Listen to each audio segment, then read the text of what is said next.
जय हिंद। आप सभी का युवराज क्लासेस में हार्दिक अभिनंदन है। आज के इस भाग में हम लोग जो है जीव विज्ञान का सीरीज जो चल रहा है, इसके अंतर्गत पादप हार्मोन के बारे में हम लोग अध्ययन करेंगे। यह एक बहुत ही महत्वपूर्ण टॉपिक है जो यहाँ से एक नए क्वेश्चन पूछ ही लिए जाते हैं कि किस हार्मोन के कारण कौन सी चीज़ें होती है पौधों में या पादपों में। ठीक है, तो बिना देर करते हुए शुरू करते हैं। पहले बात कर लेते हैं पादप हार्मोन की। ठीक है, यह एक जो होता है रासायनिक पदार्थ होता है जो पादपों में पाया जाता है। हालांकि हार्मोन की बात होती है तो हार्मोन जो होता है पादप और जंतु दोनों में पाए जाते हैं, लेकिन स्पेशली हम पादप की बात करते हैं तो पादप में ये हार्मोन जो होते हैं उनके विशेष जो होते हैं मेटाबॉलिज्म जो रिएक्शन होते हैं उनके लिए ये जो होते हैं उत्तरदायी होते हैं। अब पौधों में कई प्रकार के ऐसे अपक्रियाएं होती हैं, ऐसे बदलाव होते हैं जो हार्मोन जिम्मेदार होते हैं। तो पादपों में जो हार्मोन की बात होती है यह मुख्यतः कुल दो हार्मोन के बारे में हम लोग चर्चा करेंगे। मुख्यतः दो हार्मोन होते हैं पादपों में, एक वृद्धि रोधक हार्मोन होता है और एक वृद्धि वर्धक हार्मोन होता है। वृद्धि वर्धक हार्मोन मतलब पौधों में किसी न किसी चीज़ की यह वृद्धि करता है, अर्थात यह पादपों के विकास में जो है सहायक होता है। जो वृद्धि रोधक होता है पादपों में ये हार्मोन जो होता है किसी विशेष परिस्थिति या किसी विशेष अपक्रिया को रोकने में यह अवरोधक का काम करता है। यानी हम कह सकते हैं यह रोकता है और जैसे हम कह सकते हैं कि यह बाधा उत्पन्न करता है विकास में पौधों के। तो जो बाधा उत्पन्न करता है पौधे के विकास में उसको हम वृद्धि वर्धक नहीं कह के बल्कि वृद्धि रोधक कहेंगे। ठीक है, और जो पादपों के विकास में सहायक होता है उसको हम वृद्धि वर्धक कहेंगे। तो ये दो प्रकार के होंगे, एक ही करके हम लोग देखेंगे। पहला जो देखेंगे वृद्धि वर्धक हार्मोन। तो ये वृद्धि वर्धक हार्मोन की बात करते हैं तो यह जो है मुख्यतः कई प्रकार के देखे जाएंगे। जैसे आपको मिलेगा auxin hormones, gibberellin hormones, cytokinin hormones, फ्लोरिजेंस hormone और ट्रॉमेटिन हार्मोन्स। ठीक है, अब ये कौन कौन से हार्मोन हैं, इनका मुख्य काम क्या है, इसको हम लोग देखते हैं। पहले बात करते हैं ऑक्जिन हार्मोन्स। ऑक्जिन हार्मोन्स की खोज की बात करते हैं तो 1880 में इसकी खोज हुई थी और वैज्ञानिक डार्विन ने किया था। ठीक है, डार्विन ने इसकी खोज किया था 1880 में। ठीक है, अब ये ऑक्जिन हार्मोन होता क्या है, इसका मुख्य कार्य क्या होता है पौधों में। पौधों में मुख्य कार्य होता है पत्तियों के विलगन को रोकता है। यानी पत्तियां जो मुरझाती हैं या टूटती हैं तो इनमें ये क्या होता है बाधा उत्पन्न करता है, अर्थात मुरझाने से रोकता है। ठीक है, इसके साथ साथ फसलों को गिरने से भी बचाता है, साथ साथ फूलों के विलगन को भी रोकता है, फलों के विलगन को भी रोकता है। तो यह कहीं ना कहीं एक तरह से पौधों के विकास में यह सहायक हार्मोन माना जाता है। इसी वजह से जो होता है यह वृद्धि वर्धक हार्मोन में रखा जाता है। और यहाँ से ट्रिक ले लेते हैं, ऑक्सीजन मतलब ऑक्सीजन, ऐसे तर्क है। तर्क मतलब ऐसा नहीं हो कि कोई साइंटिफिक लॉजिक रीजन है, सिर्फ याद रखने के लिए हम लोग एक ट्रिक लेते हैं। ऑक्सीजन ऑक्सीजन क्या देता है, हम लोग को एनर्जी देता है, यानी सहायता देता है, ऊर्जा देता है, जिससे हम लोग मुरझाए ना, जिससे हम लोग थके ना। तो ऐसे ही ये भी काम करता है। ठीक ना, पौधों में कौन ऑक्सीजन, ये हार्मोन जो होता है ऑक्सीजन होता है। हमको ये जो अभी हम लोग ट्रिक लिए छोटा सा, ये सिर्फ याद रखने के लिए है। ठीक है ना, कि ऑक्सीजन ऑक्सीजन देता है और ऑक्सीजन हमें किसी भी चीज़ को जीने में या फिर जीवन के लिए उत्तरदायी होता है और उत्तरदायी के साथ साथ जो होता है सहायक होता है। ठीक है, बात कर लेते हैं जिबरेलिन हार्मोन। जिबरेलिन हार्मोन की खोज जो होता है 1926 में किया था और पूरा शोवा एक वैज्ञानिक थे जिन्होंने इसकी खोज की थी।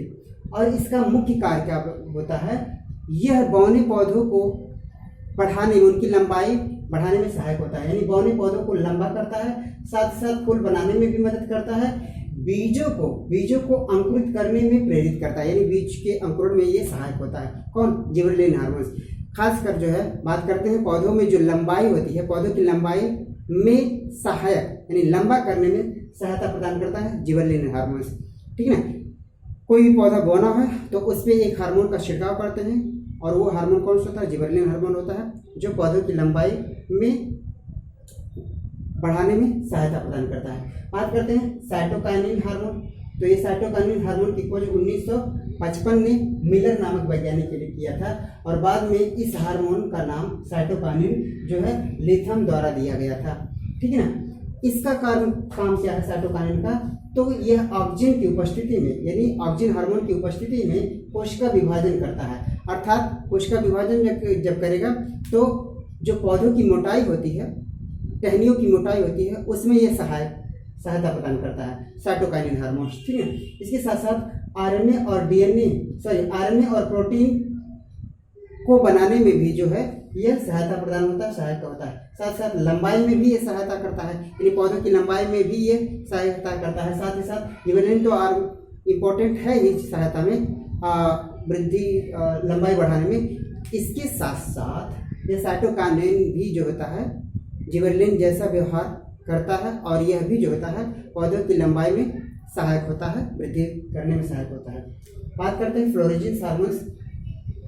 तो नाम से पता चला फ्लोरिजेंस, फ्लावर, यानी यह हार्मोन जो होता है पत्ती बनाने में सहायक होता है और साथ ही साथ फूल के खिलने में भी यह सहायता करता है, यानी पत्तियों को बनाने में और फूलों को खिलाने में यह सहायता करता है। कौन? फ्लोरिजेंस हार्मोन। मुख्यतः इसको जो होता है, इसीलिए फूल खिलाने की बात करते हैं तो इसीलिए फूल खिलने वाला हार्मोन भी इसको कहते हैं फ्लोरिजेंस हार्मोन को। यानी फ्लोरिजेंस हार्मोन जो होता है पौधों में फूल खिलने के लिए प्रेरित करता है।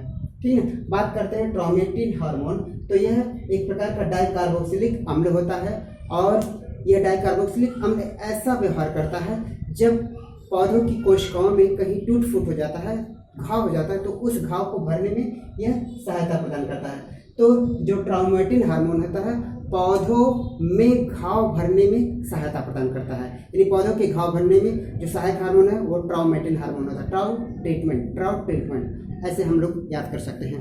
ठीक है। बात करते हैं वृद्धि रोधक हार्मोन की। तो वृद्धि रोधक हार्मोन में हम लोग मुख्यतः दो देखेंगे। कौन कौन से देखेंगे? एक एब्सिसिक एसिड देखेंगे जिसको ABA भी कहते हैं, ABA हार्मोन या एब्सिसिक हार्मोन। ठीक है। और दूसरा हार्मोन होता है वह एथिलीन हार्मोन होता है।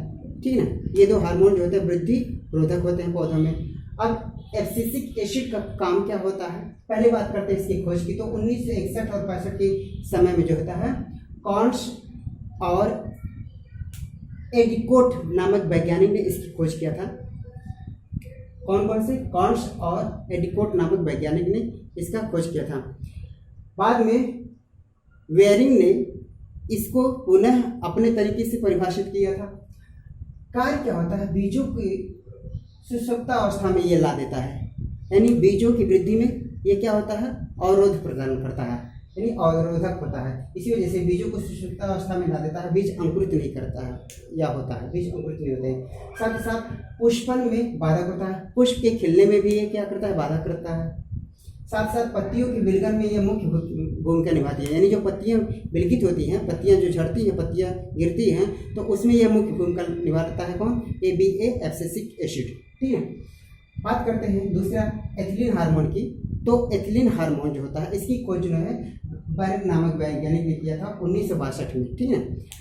अब यह जो होता है मुख्यतः जो है फलों को पकाने में, यानी फलों को प्राकृतिक रूप से जो फल जो होते हैं टहनियों में, पेड़ों में पक जाते हैं, तो फलों को पकाने में सहायता प्रदान करता है और इसी वजह से यह एक वृद्धि, क्योंकि फल जब पक जाएगा तो उसका विकास नहीं होगा, तो इसी वजह से यह वृद्धि रोधक हार्मोन में रखा गया। फलों को पकाने में सहायता करता है। साथ साथ पत्तियों, फलों एवं फूलों की विलगन में भी ये सहायक होता है। इसके साथ साथ मादा जो पुष्प होते हैं उनकी संख्या में वृद्धि करता है। ये एथिलीन हार्मोन का काम होता है। और कभी कभी देखा जाता है, ये तो फलों को पकाने में एथिलीन हार्मोन का काम होता है, लेकिन कभी कभी फलों को जो होता है कृत्रिम विधि से पकाते हैं। तो दो चीज़ों का, एक तो एसिटिलीन हार्मोन होता है। एसिटिलीन एक लिक्विड होता है जो हार्मोन का काम करता है और वो कृत्रिम विधि से फलों को हम पकाते हैं। लेकिन प्राकृतिक रूप से जो पेड़ों में लगे फल पक जाते हैं तो वो एथिलीन हार्मोन के द्वारा पकते हैं। तो ये कुछ इंपॉर्टेंट पॉइंट थे पादप हार्मोन से संबंधित। उम्मीद करते हैं कि यह वीडियो जो है हम सभी के लिए सहायता प्रदान कर गया। तब तक के लिए जय हिंद, जय भारत।